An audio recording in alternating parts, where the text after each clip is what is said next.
Praise the Lord. आप सभी को जय मसीह की।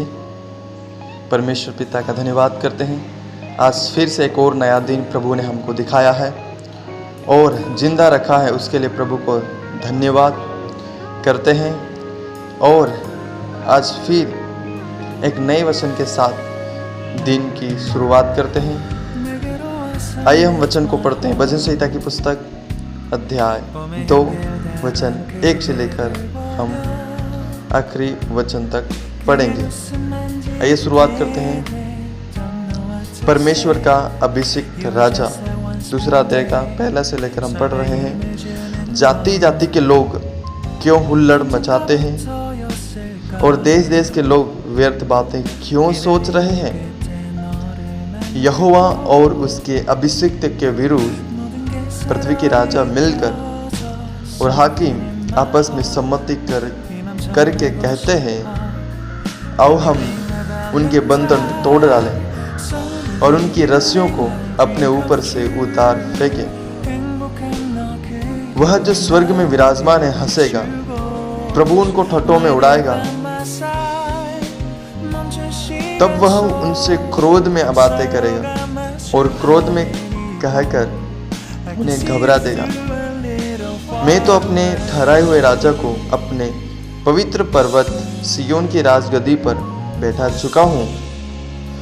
मैं उस वचन का प्रचार करूँगा जो यहोवा ने मुझसे कहा, तू मेरा पुत्र है, आज तू मुझसे उत्पन्न हुआ।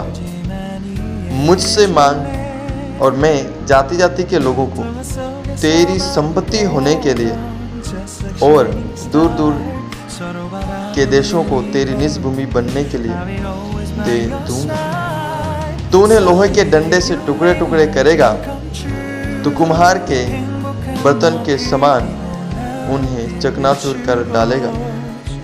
इसलिए अब हे राजाओं बुद्धिमान बनो, हे पृथ्वी के न्यायों यह उपदेश ग्रहण करो।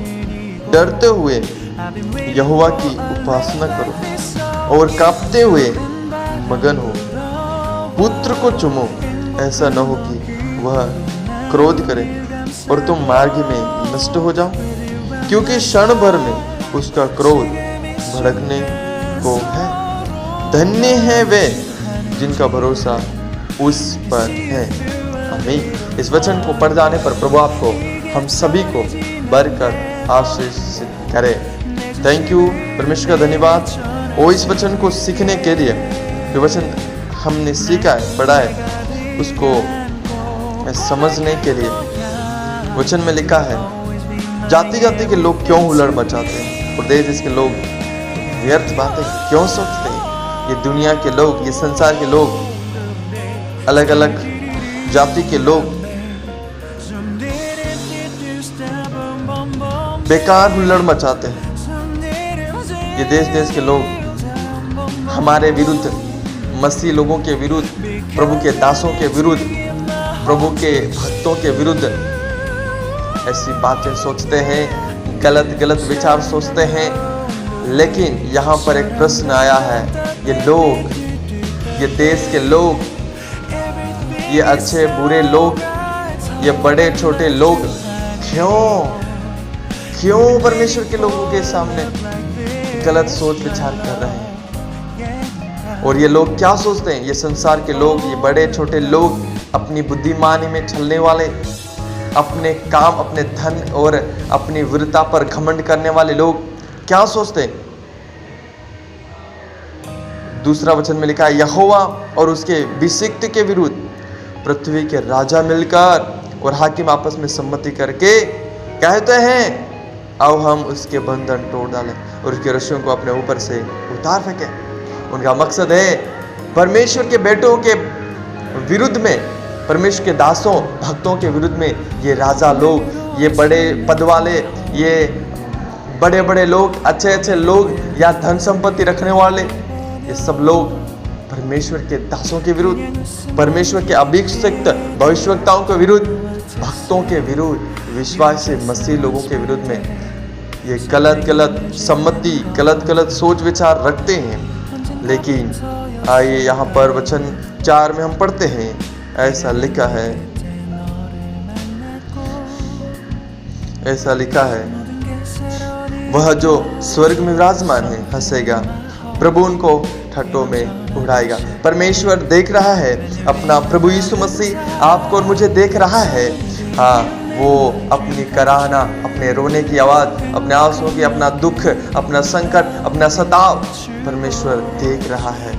वो कभी भूल नहीं सकता, वो कभी दूर नहीं जा सकता, क्योंकि वचन 5 और 4 में लिखा है, तब वह उनसे क्रोध में बातें करेगा और क्रोध में कहकर उन्हें घबरा देगा। उन लोगों को एक दिन घबराना पड़ेगा, गिरना पड़ेगा, क्योंकि परमेश्वर का क्रोध भड़केगा, परमेश्वर का क्रोध कोप भड़केगा। उस दिन सब लोगों को गिरना पड़ेगा। इस वचन को हम पूरा पढ़ने में टाइम ज़्यादा हो जाएगा, इसीलिए 8 वचन में लिखा है, मुझसे मांग और मैं जाति जाति के लोगों को तेरी संपत्ति होने के लिए और दूर दूर देशों को तेरी निज भूमि बनने के लिए दे दूंगा। अपने भक्तों को, अपने दासों को, अपने विश्वासी मसीह लोगों को कहता है, मुझसे मांगो, किसी और प्रधानों से नहीं, किसी और बड़े लोगों से नहीं, किसी और धन संपत्ति वाले लोगों से नहीं, किसी और के साथ हाथ फैलाने से अच्छा है। प्रभु कहता है, मुझसे मांग और मैं जाति जाति के लोगों को तेरी संपत्ति होने के लिए दे दूंगा। हालेलुया। इसीलिए वचन आखिरी में लिखा है 12 में, पुत्र को चुमो, ऐसा न हो कि वह क्रोध करे और तुम मार्ग में नष्ट हो जाओ, क्योंकि क्षण भर में उसका क्रोध भड़कने को है। हालेलुया। वचन में लिखा है, पुत्र को चुमो, यीशु मसीह से प्यार करो, यीशु मसीह की आराधना करो, यीशु मसीह की आज्ञा के अनुसार चलो, यीशु मसीह के वचन के अनुसार चलो। अगर वचन के विरुद्ध में, प्रभु मसीह के विरुद्ध में कोई चलते हैं, या मसीह लोग भी होकर भी अगर प्रभु के विरुद्ध में, वचन के खिलाफ में चलते हैं, तो क्षण भर में, कुछ समय में, कुछ दिनों बाद, कुछ महीनों बाद, कुछ समय बाद यीशु मसीह का क्रोध भड़क जाएगा। कभी भी, मैं ये कोई टाइम नहीं दे सकता हूँ कि कब, लेकिन कभी भी परमेश्वर का कोप, प्रभु का क्रोध भड़केगा। तो जो उसके विरुद्ध में है, जो उसके खिलाफ में है, वो बच नहीं सकते, वो बचना मुश्किल है। इसीलिए वचन में लिखा है मेरे प्रिय भाई बहनों, है मेरे प्रभु के दासों लोगों, है मेरे प्रिय भाई बंधुओं, मैं आपसे कहना चाहता हूँ, परमेश्वर आपसे प्रेम करता है, परमेश्वर आपको सच्चा रास्ता देना चाहता है, परमेश्वर आपको बचाकर एक अनंत जीवन देना चाहता है। लेकिन वचन में 12 में हम पढ़ रहे हैं, वचन में लिखा है, पुत्र को सुनो, तब पुत्र से प्यार करो, यीशु मसीह से प्यार करो, यीशु मसीह की आराधना करो, परमेश्वर की भक्ति करो, विश्वास में बने रहो, तब जाकर के वचन में लिखा है, ऐसा न हो, अगर हम नहीं करेंगे तो वचन लिखा है, ऐसा न हो कि वह क्रोध करे और तुम मार्ग में ही नष्ट हो जाओ। ये जो यात्रा हम जी रहे हैं, जो जिंदगी में शारीरिक जीवन जी रहे हैं, ये हमारी एक यात्रा है, ये हमारा एक यात्रा में जा रहे हैं।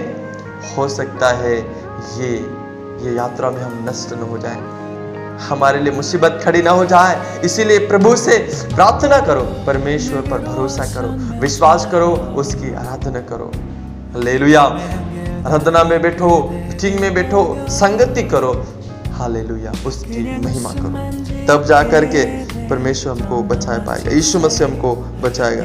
क्योंकि क्षण भर में, यहाँ तो लिखा है क्षण भर में, पल भर में, कभी भी यीशु मसीह का क्रोध भड़क जाएगा, कभी भी यीशु मसीह का आगमन हो जाएगा और आपको मुझे यहाँ से उठा ले जाने के लिए। तो उस दिन अगर हम पवित्र बने हुए नहीं रहे या उसके खिलाफ विरोध में हैं, तो शायद क्रोध हम पर भी आ पड़ सकता है, आपके ऊपर भी आ पड़ सकता है, मसीह लोगों के ऊपर भी सताव, क्रोध आ सकता है। इसीलिए आज से ही अपने आप को पवित्र, शुद्ध करके बना के रखो। प्रभु यीशु मसीह क्षण भर में आ सकता है, तो आप और मैं स्वर्ग में जाने के लिए तैयार हो जाएं। हालेलुया। इसीलिए धन्य है वे जिनका भरोसा उस पर है, धन्य है, आशीषित है, दयावंत, कृपा है प्रभु की उस पर जो यीशु मसीह पर भरोसा रखते हैं, परमेश्वर की आराधना करते हैं, खुदा का धन्यवाद करते हैं। प्रभु की आशीर्वाद, प्रभु का दया उन भाई बहनों के ऊपर, उन विश्वासी भक्तों, उन दासों के ऊपर जो सच्चाई से प्रचार करते, सच्चाई को सिखाते, सच्चाई लोगों के पाप को जता देते हैं, लोगों की गलतियों को बता देते हैं, वही परमेश्वर के साथ जाने पाएंगे, वही यीशु मसीह के साथ जाने पाएंगे। Praise the Lord, hallelujah. प्रभु आपको बहुत बहुत आशीर्वाद करे।